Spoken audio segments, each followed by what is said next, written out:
शाहनवाज हुसैन साहब, देखिए चाहे वो मध्य प्रदेश हो, राजस्थान हो, हर सियासी संकट के बाद ममता बनर्जी ने विपक्ष का साथ दिया। उन्होंने कहा कि बीजेपी हर राज्य सरकार को ढा कर किसी न किसी पीछे वाले दरवाजे से अपनी सरकार बना रही है।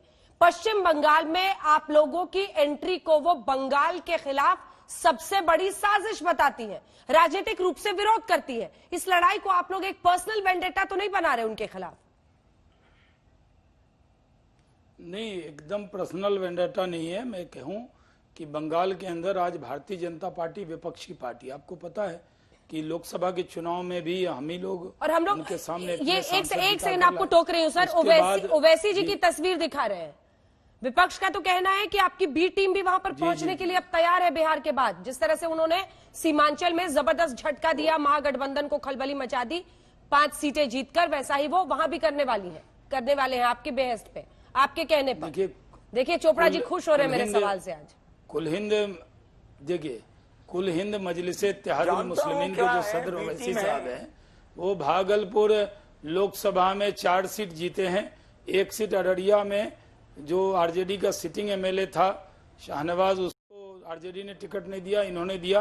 2 भाई लड़ रहे थे, वो शाहनवाज जीत गए, तो 5 सीट वो जीते हैं। लेकिन वो ओवैसी जी और हम नदी के 2 पार्ट हैं, उनसे हमारा कोई रिश्ता ही नहीं हो सकता, हमारा विचार ही नहीं हो सकता। वो लोग पूरी तरह से उनके विचार हमारे नहीं मिलते। वो तो यूपीए के, जिसमें कम्युनिस्ट पार्टी साथ दे रही थी, कांग्रेस दे रही थी, तृणमूल दे रही थी, वो तो पार्टनर रहे हैं पार्लियामेंट चोपड़ा जी कह रहे हैं वो तो कई बार वो सोनिया जी तो लगता है दिवाली के दिन कोई घर पे मिलने आया है। सुनीत जी दाएं बाएं देख रहे हैं, स्वागत भी कर रहे हैं लोगों का। चोपड़ा जी कैसे बी टीम है? वो कह रहे हैं हम तो नदी के 2 धार हैं। सुमित जी नहीं, दीपावली कहाँ मनाते हैं? ये तो न ईद मनाते हैं, न दीपावली मनाते हैं। कई बार ये तो राम विरोधी लोग हैं। नदी का पानी चारों तरफ जाता है, तो ये समझ लो दोनों के पैर धो के ये पार्टी बन गई है। एक तरफ ममता के पैर धोए, उसकी ढाल बने, अब ओवैसी की ढाल बन रहे हैं। तो समझ जाओ, इतनी ढाल बनेंगे तो हिंदुस्तान की जनता की ढाल कौन रहेगा? कौन रहेगा शाहनवाज जी? इसके बाद आ रही हूं तौसीफ खान। नहीं, देखिए मैं आपसे ये बता दूं कि तुष्टीकरण की राजनीति, सिर्फ वोट बैंक की राजनीति करने वाले टीएमसी वाले भी हैं, कम्युनिस्ट पार्टी वाले हैं, ओवैसी भी हैं। ये इनके इसमें है। हम तुष्टीकरण की कोई राजनीति नहीं करते, हम सबका साथ, सबका विकास के साथ वाले लोग हैं। और हम देश के जनता के हित में हैं। हमारे तो जो मारे गए कार्यकर्ता, उसमें कई मुस्लिम कार्यकर्ता भी मारे गए हमारे बंगाल के अंदर।